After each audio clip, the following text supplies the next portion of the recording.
मुलाखत म्हणजेच दोन व्यक्तींमधील संरचित संवाद संभाषण हे संरचितही असतं असंरचितही असतं. म्हणजेच ज्याची आपल्याला मुलाखत घ्यायची आहे त्या संदर्भात प्रश्नही काढून म्हणजे ठरलेले रचित संरचित प्रश्नही काढून आपण विचारू शकतो किंवा अचानक वेळेवर येणारे प्रश्नही आपण विचारू शकतो. अशा अनेक पद्धतीचे अनेक प्रकारची मुलाखत असते.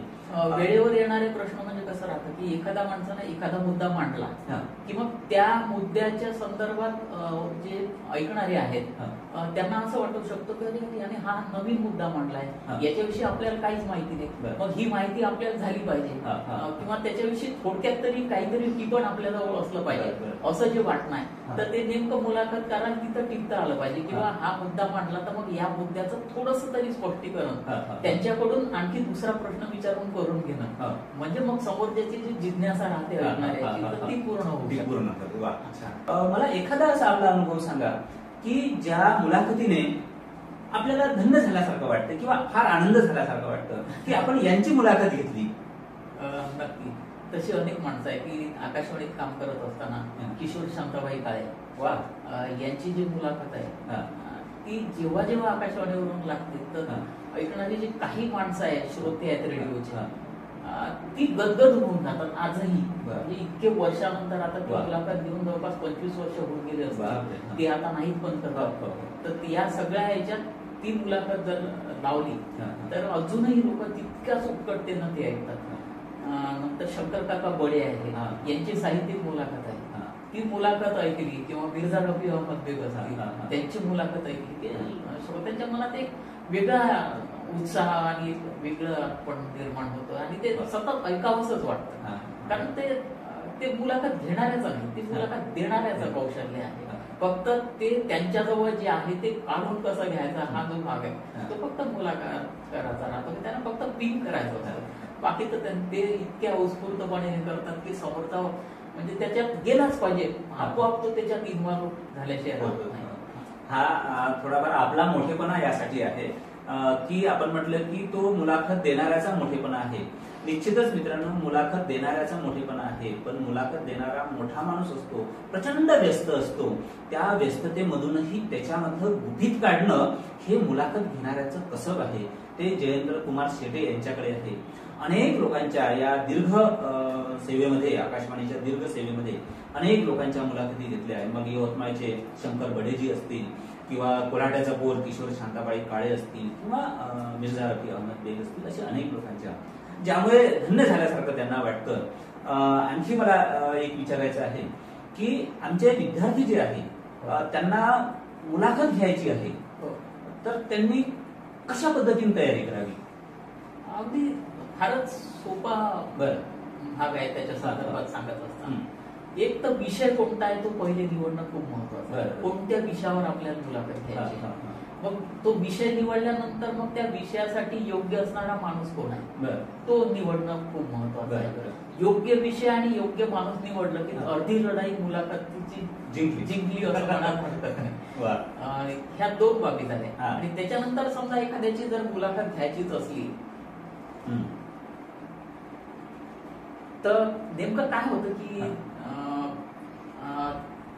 इंग्रजीतले तुम्ही माहित असेल WH क्वेश्चन्स आहेत. बस हे क्वेश्चन फक्त तुम्ही तुमच्या मनात ठेवायचे.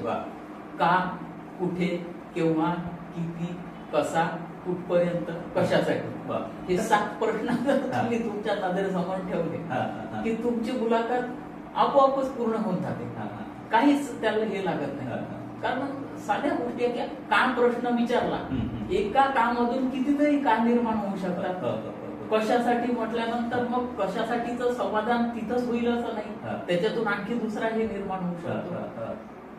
किती म्हटल्यानंतर किती कशासाठी हा एक मुद्दा झाला.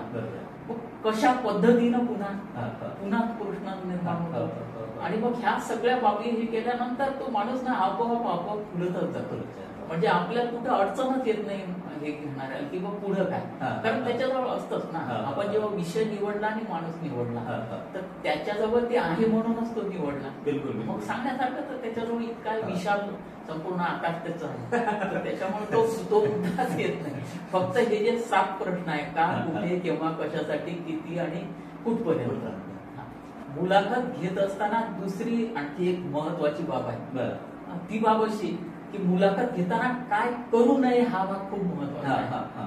काय असतं की मुलाखत घेणारा कधी कधी विद्वान माणूस असतो आणि त्याच्याजवळ खूप सांगण्यासारखं असतं, पण अशा वेळी मुलाखत घेणाऱ्याचं कंट्रोल याच्यावर असलं पाहिजे, त्याचं लक्ष यावर असलं पाहिजे की तिथं मुलाखत घेणाऱ्याला आपली विद्वत्ता दाखवायची नाहीये. समोरच्याचे विचार, समोरच्या जवळ असणारी माहिती आणि समोरच्या जवळ असणारा क्रीम ते आपल्याला कसं काढून घ्यायचं आहे हे त्या दृष्टीनं प्रश्न विचारणं खूप महत्वाचं असतं. नाही तर मग बरेचदा एखादा माणूस स्वतः प्रश्न विचारत असताना स्वतःचीच विद्वत्ता इतकी सांगत बसतो, वेगवेगळ्या मोठमोठ्या लोकांची उदाहरणं द्यायचे किंवा मग एखाद्याची कविता मोठी ऐकून समोरच्याला प्रभावित करायचा प्रयत्न करायचा. हे मुलाखतीत झालं की मुलाखत हमखास फेल होती. त्या गोष्टीकडे लक्ष देणं मला वाटतं खूप महत्वाचं आहे. कशी देऊ नये या बाबीचं जर जोपर्यंत, कारण काय राहतं, नदी जरी असली तरी नदीचे 2 पात्र असतात. त्या पात्राच्या पलीकडे गेलं की मग वेगळं डिझास्टर तयार होतं. ते तसं होऊ नये.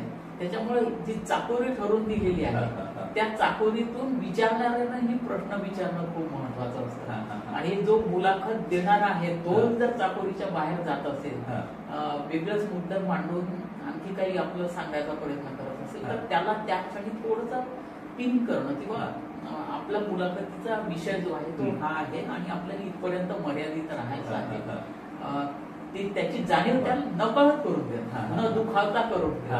हा भाग खूप महत्त्वाचा. हे 2 मुद्दे फार छान सांगितलेले आहेत. बऱ्याचदा काय होतं की मुलाखत घेणारा आपली विद्वत्ता दाखवण्याचा प्रयत्न करतो आणि तोच फार बोलतोय. खरं म्हणजे मुलाखतीमध्ये विषय असा असतो की मुलाखत ज्यांची आपल्याला घ्यायची आहे तो विषय महत्वाचा असतो, तो व्यक्ती महत्वाचा असतो, कारण तो माणूस मोठा असतो आणि मोठ्या माणसांकडनं माहिती जी प्रेक्षकांसाठी आवश्यक असते ती काढणे महत्वाचं असतंय. अशा वेळेस मुलाखत घेणाऱ्याने फार कमी बोलावं आणि त्यांना जास्त बोलू द्यावं हे फार महत्वाचं आहे. सुरेश भट एका ठिकाणी म्हणतात की चालण्याची नको ये वळी कौतुकी, थांबणे ही अघोरी कला यार हो. म्हणजे चालणे तर हे कौतुकाचं आहे, पण कुठे थांबायचं हेही मुलाखत घेणाऱ्याला लक्षात असलं पाहिजे. आणखी याच्या सोबत एक दुसरा प्रश्न मला पडतो की मुलाखत ज्यांची घेतो आपण ते निश्चितच फार मोठे विद्वान माणसं असते. ते एवढे विद्वान असते की महासागरासारखं ज्ञान असतं त्यांचं, कितीही काढा संपतच नाही. मग त्यांनाही असं वाटतं की आपल्या मनात जे ज्ञान आहे ते आपण इतरांना सांगावं, वाटावं, अशा पद्धतीने त्यांना वाटतंय. आणि जेव्हा आपण मग प्रश्न विचारतो तेव्हा त्यांचा माहितीचा स्त्रोत, माहितीचं ज्ञान आहे, जे ज्ञान आहे ते संपतच नाही. ते असं सहज सतत सांगत असतात. पण मुलाखतीचा वेळ ठरलेला असतो, टायमिंग ठरलेला असतो. त्यांच्याकडे ज्ञान अपार आहे पण आपली मुलाखतीचा वेळ ठरलेला आहे. अशा वेळेस तुम्ही त्यांना कशा पद्धतीने थांबू शकाल? थोडंसं याच्या संदर्भात कसं सुरुवातीलाच त्यांना जाणीव करून देणं फार महत्त्वाचं राहतं. किंवा आपल्या मुलाखतीचा जो वेळ आहे तो इतके मिनिटाचा आहे किंवा अर्ध्या तासाचा आहे. मग या वेळेमध्ये तुम्हाला तुमचे विचार मांडायचे आहेत. याचं भाग सुरुवातीचा जो कॉफी टेबल जो राहतो तिथं करून देणं फार गरजेचं राहतं. कारण मोठा माणूस असलं की तुम्ही म्हटल्याप्रमाणे ते खरंच आहे की त्यांच्याजवळ सांगण्यासारखं इतकं राहतं की काय बोलू आणि किती नको असं त्यांना जाणं शक्य असतं. पण नाही, काही जण जे खरोखर खूप मोठे असतात, मोठ्यांबद्दल मोठे माणसं या बाबतीत खूप स्वतःच विचारी असतात. ते स्वतःच जाणून घेतात किंवा किती वेळेपर्यंत आपल्याला किती वेळ दिलेला आहे याचं भान त्यांना स्वतःच असतं. आणि मग ते स्वतःचे मुद्देच अशा पद्धतीनं हे करतात किंवा एवढा वेळ म्हणजे एवढाच वेळ. या बाबतीत ब्रह्मकुमारी आश्रम जो आहे तर तिथल्या कोणत्या एक मोठ्या व्याख्याता आल्या होत्या, तर त्यांना सांगितलं होतं की तुमचं बोलणं जे आहे ते 10 मिनिटाचं करायचं. बरं. त्यांनी खरोखर सांगतो हा. म्हणजे घड्याळला बिलकुल 9:50 झाल्याबरोबर त्यांनी शेवटचं वाक्य हे केलं. हो. म्हणजे अशी पण अशीही माणसं असतात अगदी. वेळेचं बंधन पाळणारे. हा. हा, हा. आणि आहे मोठी माणसं जे आहेत ती खरोखर मोठीच राहतात. हा. आणि जे त्यांना सांगितलं बाबा इतका वेळ, मग हा. बरोबर ते तेवढ्या वेळ स्वतःला व्यवस्थित प्रेझेंट करतात. वा, छान. पण तुम्ही म्हणता तशी काही मोठी माणसं असू शकतात की ज्यांना खूप सांगावं असं वाटतं. हा. तर त्यांना थोडंसं हे करणं किंवा वेळ संपत येते आहे बरोबर. असं अप्रत्यक्षरित्या काहीतरी सुचवणं, हा. सूचित करणं. हा, हा, हा.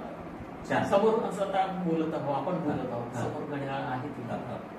तर घड्याळाकडे जर आपण असं पाहिलं एक, हा, हा. तर मग त्यांच्या लक्षात येऊ हा. शकतं. उलटा बोलायचं काही गरज पडत गरज नाही. नाही. हा. आपण जर असं करताना पाहिलं समोर हा. घड्याळाकडे, हा. अरे त्याचंही लक्ष जातं, अरे हो याने सांगितलं होतं की इतका वेळ बोला. तशा पद्धतीने थांबवता येईल त्यांना. कारण थांबवणं हे फारच मोठं कसब आहे. तर ते मुलाखत करायचं आहे. कारण वेळेचं बंधन असते. अगदी. आणि समोर घड्याळ नसेल तर मग आपल्या हाताकडे पुन्हा पुन्हा पाहणे. पाहिलं तर ते होऊ शकतं. काहीतरी वेळ वाढतो आहे याचं सूचन त्यांना काहीतरी करून द्यावं लागेल. बरोबर. हा एक भाग महत्वाचा. आता आपण या मुलाखतीच्या दुसऱ्या टप्प्याकडे वळूया.